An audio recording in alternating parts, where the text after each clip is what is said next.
के साथ कह सकता हूं, आपने देश के चौकीदार की नींद हराम कर रखी है।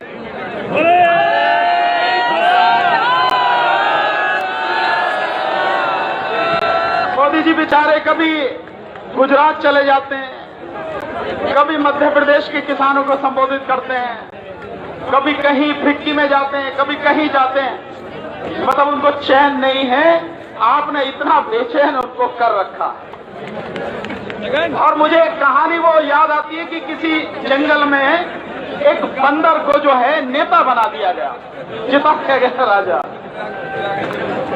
अब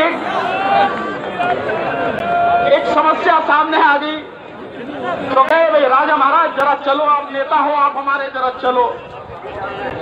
तो नेताजी पहुंच गए वहां पे। अब नेताजी कभी इस डाल पे, कभी उस डाल पे, कभी इधर नीचे, कभी उधर ऊपर उछल कूद मचाते रहे, लेकिन जहां समस्या है वहां नहीं आ रहे। ठीक इसी तरह से मोदी जी कभी गुजरात में, कभी कहीं, अरे समस्या तो यहां है, किसान तो यहां है, सिंघू बॉर्डर आओ, आप टिकरी बॉर्डर आओ, यहां समस्या का हल होगा। लेकिन मोदी जी में हिम्मत नहीं। अगर हिम्मत होती तो आंख में आंख डालकर बात करते, लेकिन आज तक ऐसा किया नहीं उन्होंने। जितनी भी उनकी बातें चल रही हैं, जिस भी मंच से वो बोल रहे हैं, या जितना भी वो प्रचार कर रहे हैं, कागज छाप रहे हैं, उनके जो कृषि मंत्री हैं वो भी जितने कागज छाप रहे हैं, एक 8 पेज की चिट्ठी किसानों को भेजी, आप लोगों ने पढ़ी होगी, पढ़ी है मैंने। मतलब सारी बातें हैं उसमें, लेकिन किसानों की असली समस्या का एक शब्द भी उसमें नहीं है, एक शब्द भी।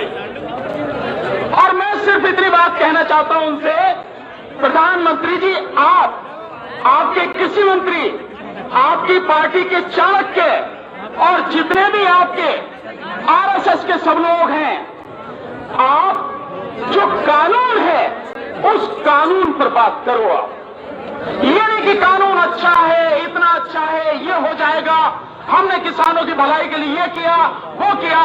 बस सिंपल 4 धाराएं हैं, कुल जो 3 कानून पास किए हैं वो 22 पेज के कानून है, कुल 24 पेज के, बस 2 पेज का इसेंशियल कमोडिटीज एक्ट है, जिसमें केवल एक सेक्शन में संशोधन करके सब खत्म कर दिया, और बाकी जो दोनों हैं वो एक 11 पेज का है जिसमें 25 धाराएं हैं, और एक 20 दूसरा भी 11 पेज का है जिसमें 20 धाराएं हैं। जो एग्रीमेंट वाला है, एग्रीमेंट वाला जो कानून है, उसकी धारा 3 से लेके और 6 तक का जवाब दे दो, इन किसानों को बता दो। और अभी हमारे साथी बोल रहे थे, आपकी जो संघर्ष समिति है उसके पदाधिकारी हैं, उन्होंने कहा कि हिंदी में छपाओ, अलग अलग जो भाषा है उनमें छपाओ, केवल इन 4 धाराओं के विषय में, बहुत ज्यादा नहीं, इन 4 धाराओं के विषय में इनका अर्थ आप पूरे देश को बता दो, बाकी कागज काले करने की आपको जरूरत नहीं है। और मैं जानता हूं न तो हिम्मत है और न ही तुम्हारी औकात है कि तुम ऐसा कर सको। यही है सबसे बड़ी दिक्कत। जो धारा 3 है एग्रीमेंट की, आप सब लोगों ने जिन्होंने पढ़ी होगी, इस बात को आप बहुत अच्छी तरह से समझ गए होंगे, केवल उससे किसान बर्बाद नहीं होगा, अकेली एक धारा इस पूरे देश को बर्बाद करने के लिए काफी है। अकेला किसान उससे बर्बाद नहीं होगा, इस देश का मजदूर, इस देश का गरीब और इस देश का छोटा व्यापारी पूरी तरह से तबाह हो जाएगा। यह है हकीकत उसकी। जो उस एग्रीमेंट वाले में जो धारा 2 है, जिसमें कहा गया है कि किसान का और व्यापारी का एग्रीमेंट होगा, और एग्रीमेंट किस तरह से होगा, उसमें किस कीमत पर फसल खरीदी जाएगी, फसल का जो ग्रेड है वो क्या होगा, क्वालिटी क्या होगी, और फसल का स्टैंडर्ड क्या होगा, साथ में जो किसान को सर्विस प्रोवाइड करी जाएंगी, यानी कि उसको बीज, खाद, खेती से जुड़ी हुई टेक्निक, उससे जुड़े हुए यंत्र, वो जो सारे के सारे उसको प्रोवाइड कराए जाएंगे, ये कौन करता है? ये कौन करता है? ये जितने भी यंत्र, बीज, खाद, जो आपके पेस्टिसाइड हैं, इनको जो देता है, इनका व्यापार करता है, वो छोटा व्यापारी है, छोटा व्यापारी। और जब आपके साथ एग्रीमेंट करने वाला जो पूंजीपति है वही ये सब कर देगा, तो व्यापारी कहां जाएगा? व्यापारी पूरी तरह से तबाह हो जाएगा। लेकिन कोई भी इस बात को समझने और समझाने को तैयार नहीं है। मामला सुप्रीम कोर्ट में चला गया। मैं यहाँ एक चीज और थोड़ा सा आपको बताना चाहूंगा, वो इसलिए क्योंकि मेरा नाम भानु प्रताप सिंह है, मैं एडवोकेट हूँ, लेकिन किसानों का एक संगठन है भारतीय किसान यूनियन, उसमें भी मेरे नाम राशि भानु प्रताप सिंह जी है, ठाकुर भानु प्रताप सिंह। तो वो भी सुप्रीम कोर्ट में गए। तो कुछ लोग ये कह रहे हैं कि मैं सुप्रीम कोर्ट चला गया। साथियों, मेरा इस देश की अदालतों में विश्वास नहीं है। मैं जानता हूं अगर इस देश की अदालतें सही होती, इस देश की अदालतें न्याय करती, तो आज आपको और हमें सड़क पे नहीं आना होता। देश की हालत इसलिए बदतर है कि देश की अदालतें न्याय करना भूल गई। कोई न्याय अदालतों में नहीं होता। और अब जो 2 दिन पहले ये सब कुछ हुआ है, जो कोर्ट में सुनवाई हुई है, आपने देखा होगा 2-3 चीजें बहुत अच्छी उसमें हुई।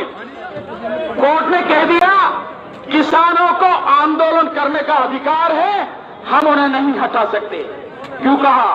क्योंकि कोर्ट की लगातार बेइज्जती हो रही है, कोर्ट पर लगातार सवाल उठ रहे हैं, कोर्ट अपनी इज्जत बचाने में लगी है, लेकिन कोर्ट सरकार से डर भी इतना रही है कि सरकार के खिलाफ कुछ करने को भी तैयार नहीं।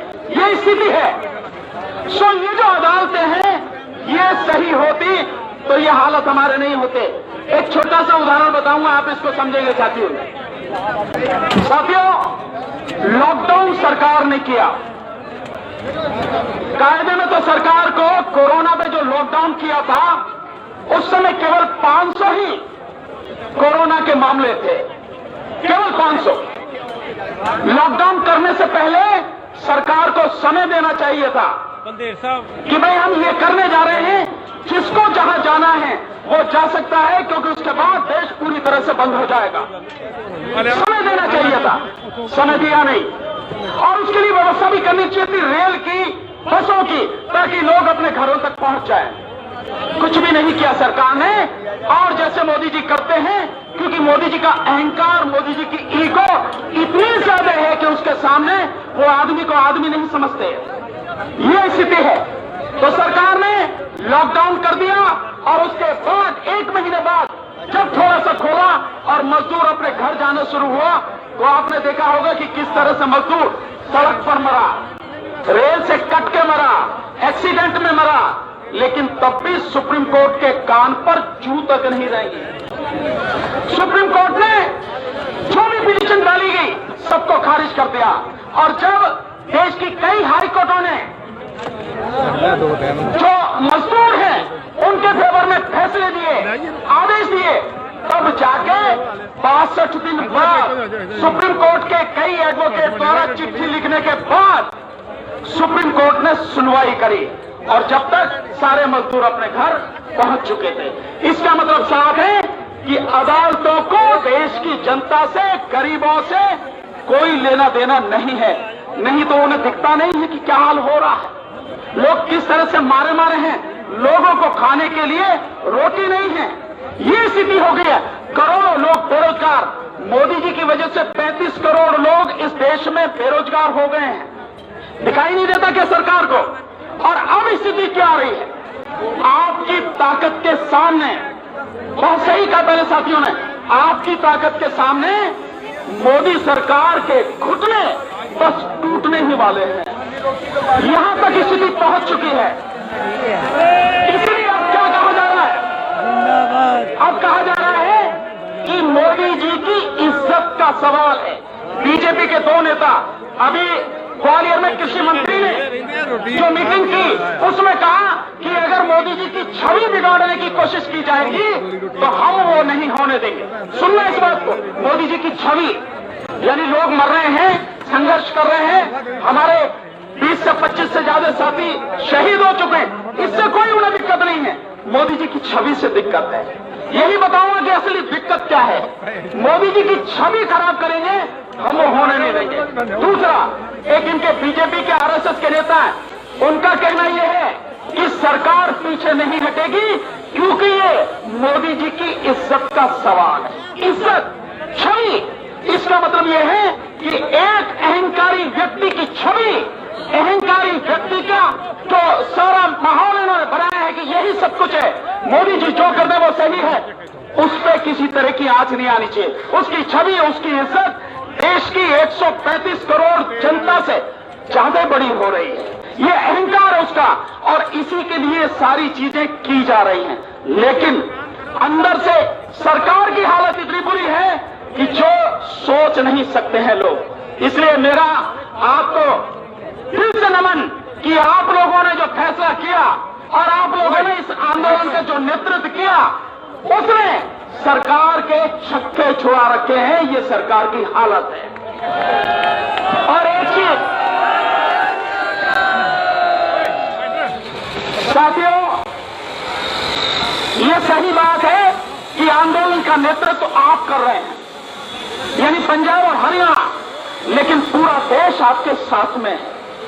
ऐसा नहीं है कि और लोग आपके साथ में नहीं है, पूरा देश पूरी ताकत के साथ में आपके साथ में है।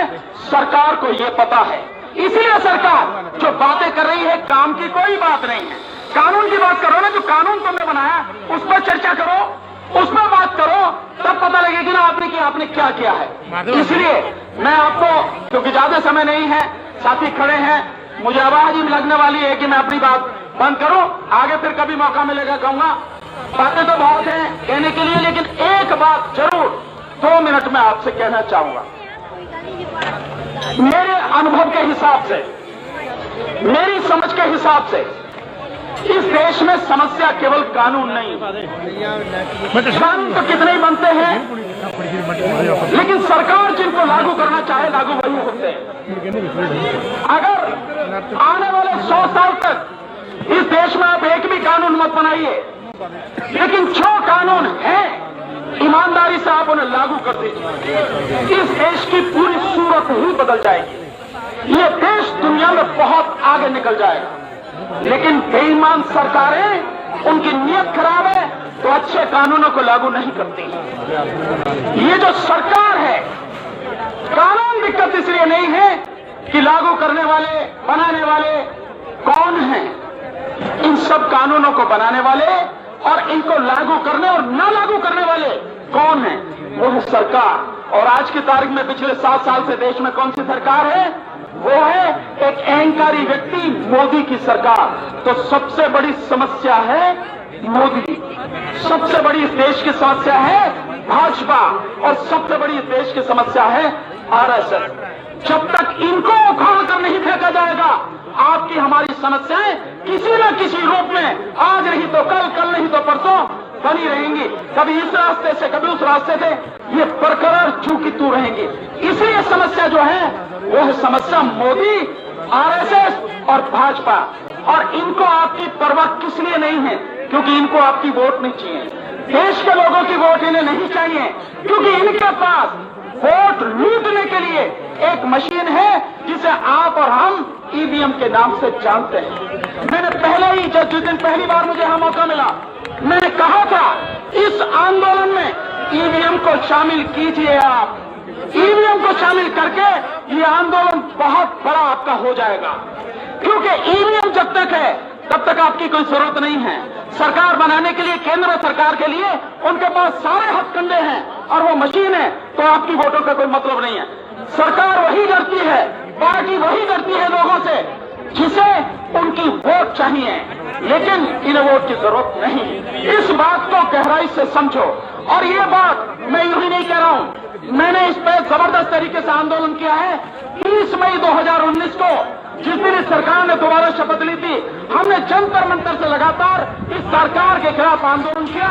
आज भी लगातार पूरे देश में वो आंदोलन कर रहे हैं। क्यों कर रहे हैं कि ईवीएम, जिसको पहले बीजेपी ही जिसका विरोध करती थी, बीजेपी के एक नेता ने, एक एमपी ने, जीवीएल नरसिम्हा ने 246 पेज की किताब ईवीएम को खत्म करने के लिए छापी थी।